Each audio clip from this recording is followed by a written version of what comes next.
In 1984, I attended a weigh-in for a Bass Championship in Pine Bluff. It's an unforgettable experience. That spot had never been found before Ricky found it. Ray being the ultimate promoter, he had switched the emphasis to breaking the all-time classic record.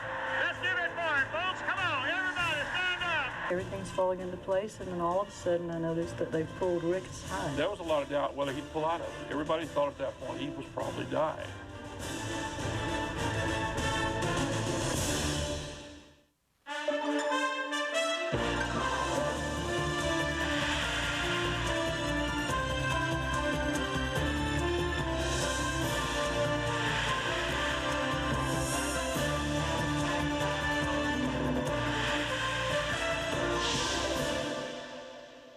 Old Clun was on him, man. He had him wired. He just had it figured out.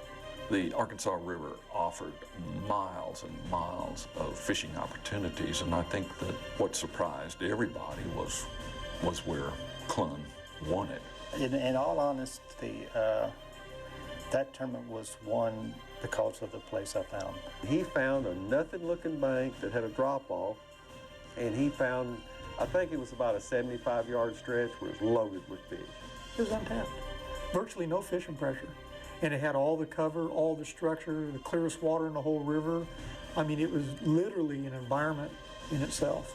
And I would be willing to bet you those fish hadn't seen a lure in their life, because the place that he fished was so nondescript. It was just, it was down in front of a swimming area, almost. What, 2 minutes from the launch?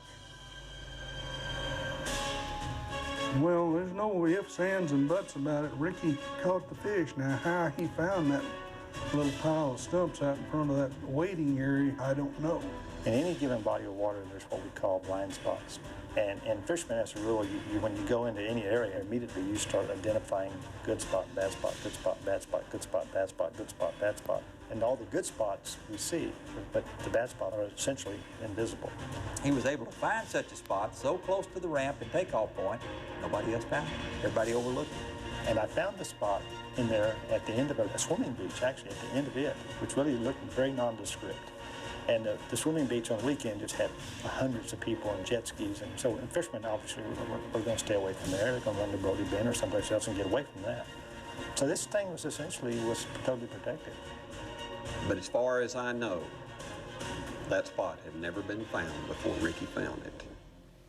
I had those exact same fish found. I'd caught several fish there in practice, but I had no idea there was that many fish in that hole. Jimmy Houston told me he had found the same fish earlier, but why he never went to them, or Rick just beat him there and Jimmy never even went close, I really don't know. I mean, we were just, going around one little bend. It was within a mile, maybe within a half a mile.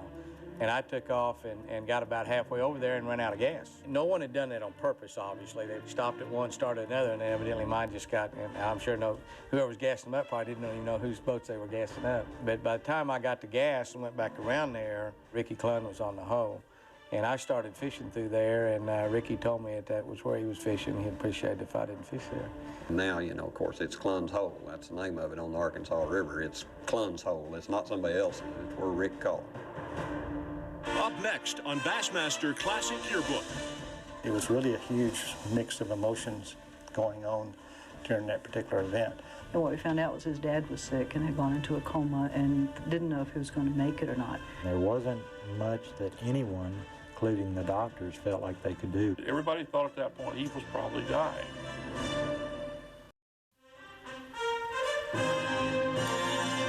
Bassmaster Classic Yearbook is brought to you by Bush, Motor Guide,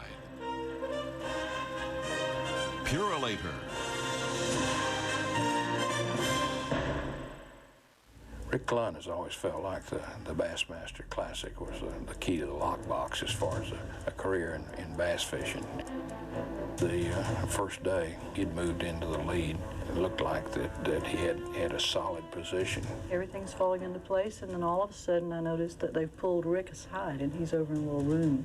And they were talking to him, and everybody was saying maybe something's not quite right. Bob Cobb took me back in the back and told me that my dad had been admitted to the hospital and actually had gone into a coma. We got a phone call, and his dad was taken and put in intensive care and was not expected to live. He's gravely ill at this moment. To have such a thrilling victory that first day with the amount of fish that he caught, to come back into news like that made for a very bittersweet day. It was really a huge mix of emotions going on during that particular event.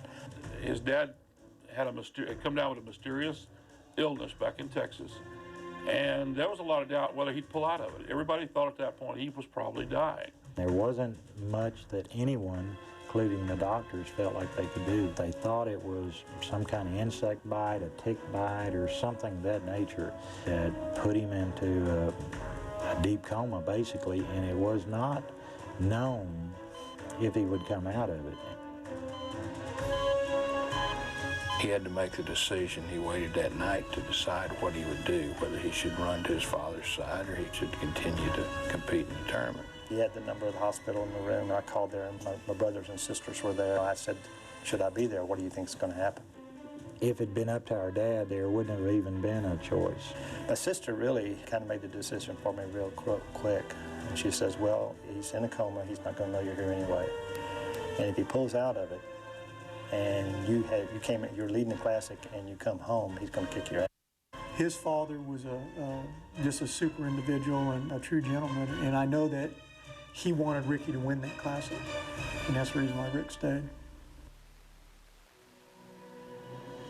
Holmes Clun could not have been prouder of what Ricky was doing and of Ricky the man. I don't think there was any question that he had to stay and finish the job that he started.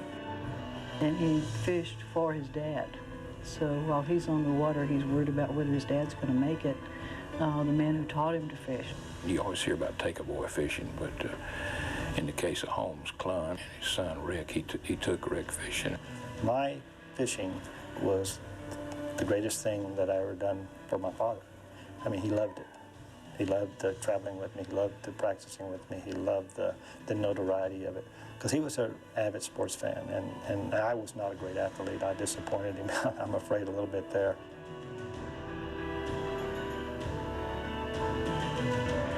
He made the decision that his dad would expect him to stay and fish the tournament. And so with that great amount of weight on him, he seemed more determined than ever to fish, and he fished like a machine. Mentally, I wasn't really there. Mechanically, I was there, but mentally, I wasn't there. When I went out, I drew a very elderly sports writer, and he really helped me a lot because he kept talking to me about the importance of growing up and fishing with your father. Several times during the next 2 days, I felt like my dad was in the boat with me. Knowing Rick, I think that may have been instrumental in how he won it, in that it just gave him such absolute determination to work that area. My mind was not on fishing. And they might have helped because I didn't overthink nothing. I mean, and it put things in perspective, too. This is just a fishing tournament. Yeah, it's the most important fishing tournament. I can fish, but it's still just a game. It's just a fishing tournament.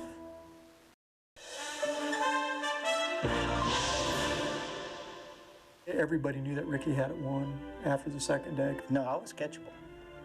See, I knew my fish, and I knew the second day was a lot harder to catch them than it was the first day. He was catching his fish cranking a certain crankbait, and he really felt that the fish were getting conditioned to that crankbait, and he felt that it was basically time to give him something a little bit different. I either had to make some changes, or I might be wearing these fish out.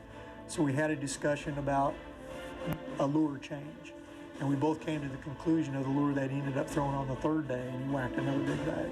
And essentially, just by making a change, that little change, I turned what I thought might have been a fished out spot back into a virgin hole.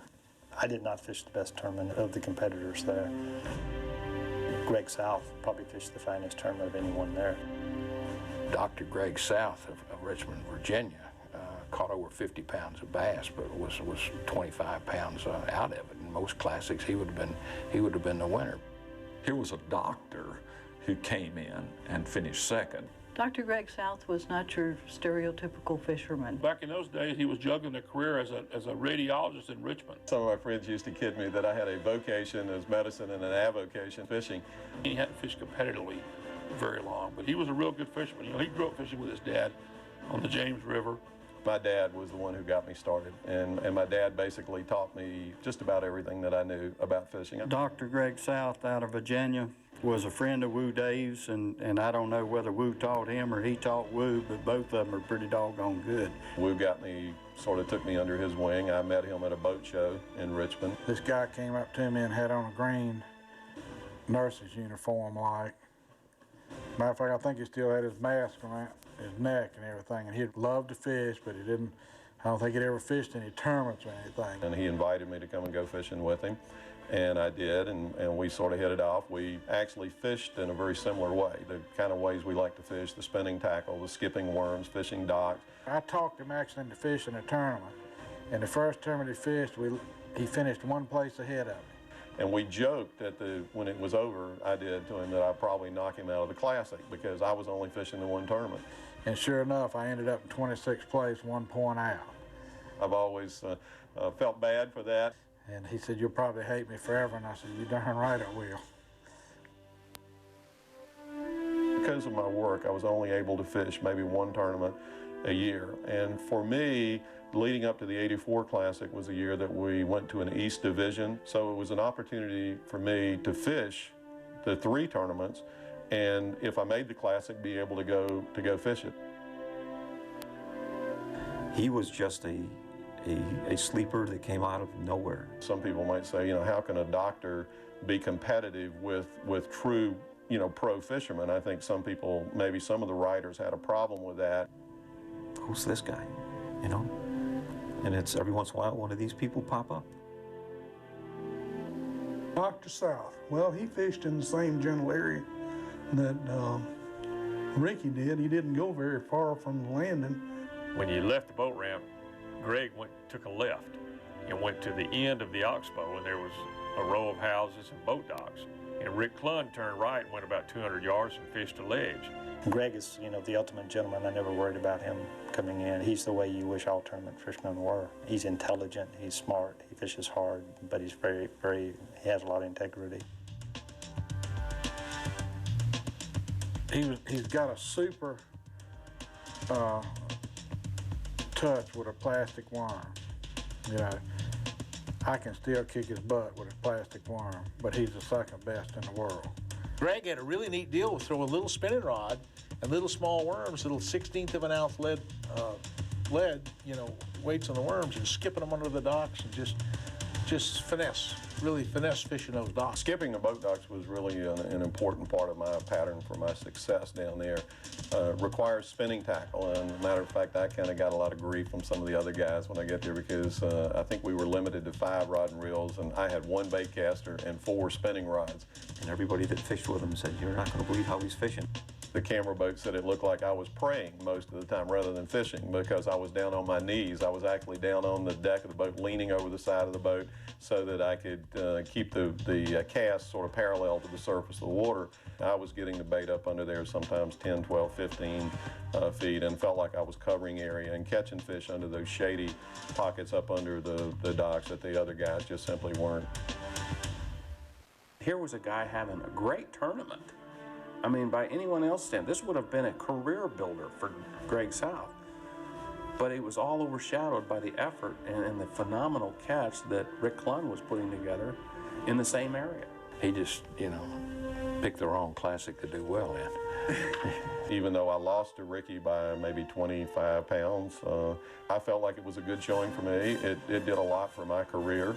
Greg's dilemma after that Classic and his high place finish was whether to give up his practice and become a full-time fisherman. As much as I would have liked to have done it, and believe me, I would have loved to have done it, it simply wasn't right for me to do. But being married and having a young son, if I had changed you know, horses in midstream and it didn't work out, then it wouldn't have been fair to them. I think Dr. South gained an awful lot of respect and and made a lot of friends during that week. I wish that I had been able to win the tournament, but certainly second in the Classic was the highlight of my fishing career. Bassmaster Classic Yearbook has been brought to you by Citgo, Flowmaster, Lowrance,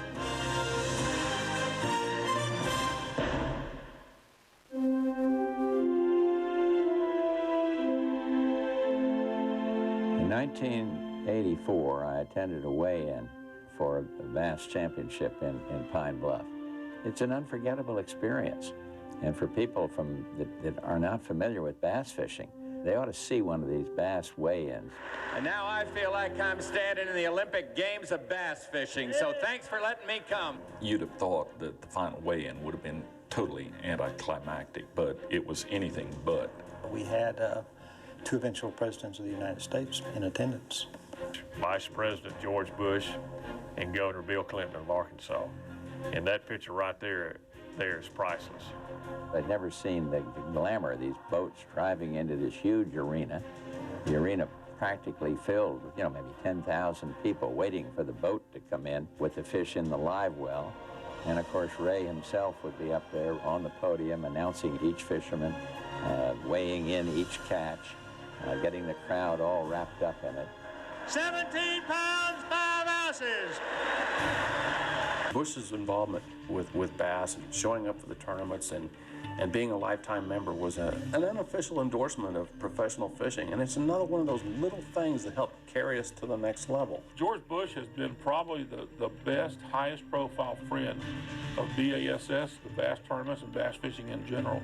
Ray Scott over the years has been able to call on George Bush and really get things done that have helped fisheries all throughout the country, like the Wallop-Borough Fund and other things. He's a great man, Ray Scott, and I love the fella. He's, a controversial guy. I don't want to unleash him in too many serious settings for public speaking. I remember one particularly in Montgomery. My golly, the words that guy used. But everyone loved it. They love him, as do Barbara and I.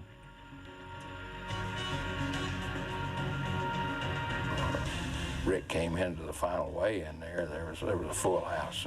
You couldn't get another body in it, and it was just total pandemonium. The crowd was obviously the last day was just packed. There was no room for anybody. I'm still really not completely there. After calling home after the second night of the tournament, nothing had changed with my father, and so fishing all day. The third day, I didn't know that anything had changed either. But still, the energy of the crowd just overwhelmed me. No matter what state of mind I was in, you couldn't ignore it. I mean, it was there. It was powerful.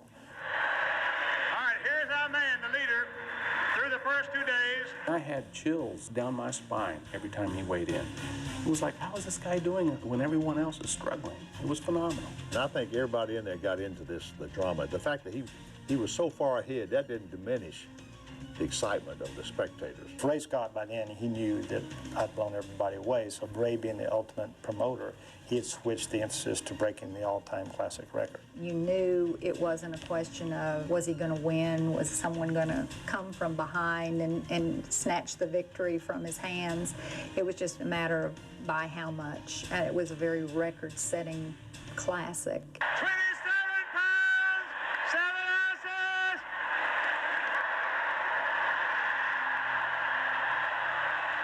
That was the record-setting classic for Clun, but what I remember the most is not how dominant he was. It was that last day, that last weigh-in with Clinton and Bush, and Clun in all his glory, and in his biggest moment of his life probably, he stopped to talk about his dad.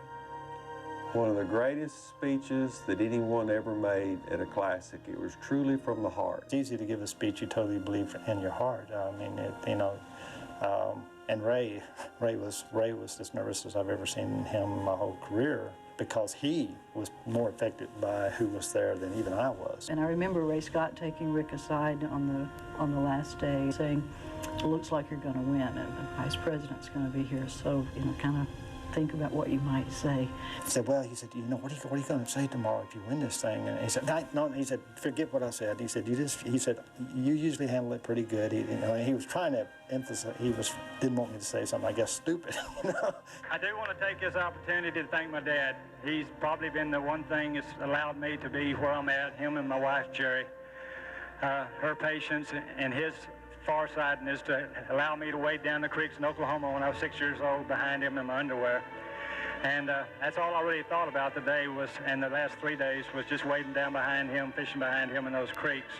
So Rick Clunn, in the middle of his biggest moment, with the entire fishing world watching him, with the brightest spotlight ever on him and on his accomplishment for that week, stopped to remember those days when, as a kid, followed his dad up and down those creeks fishing. And he spoke about the freedom of being allowed to make a living and go out and chase these little green fish. We live in a country that'll let us go as far as we want. And so how far we excel or how high we go depends on each individual. There's nowhere else in the world that I could chase little green fish across the country and make $40,000 in 3 days. Rick had already won 2 classics, and he had been, a tremendous fisherman up to that point. But that's when we knew that we had something special. He did for bass fishing what Michael Jordan did for the NBA. He established himself not only as a folk hero there, but a true champion. The story ended with the then Vice President George Bush offering Ricky a ride in Air Force Two back to Houston. Because he found out that my dad was ill, which I declined because I had my family with me and I needed to drive them home.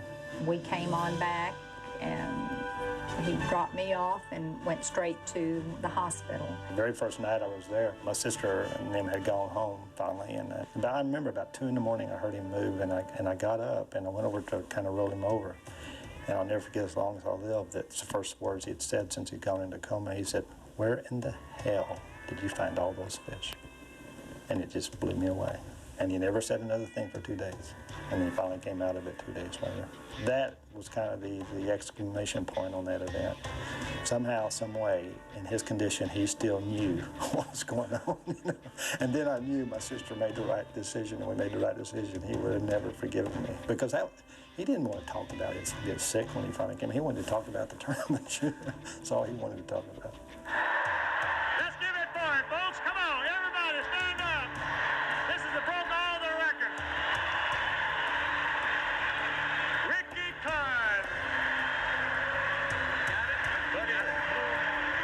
Going away.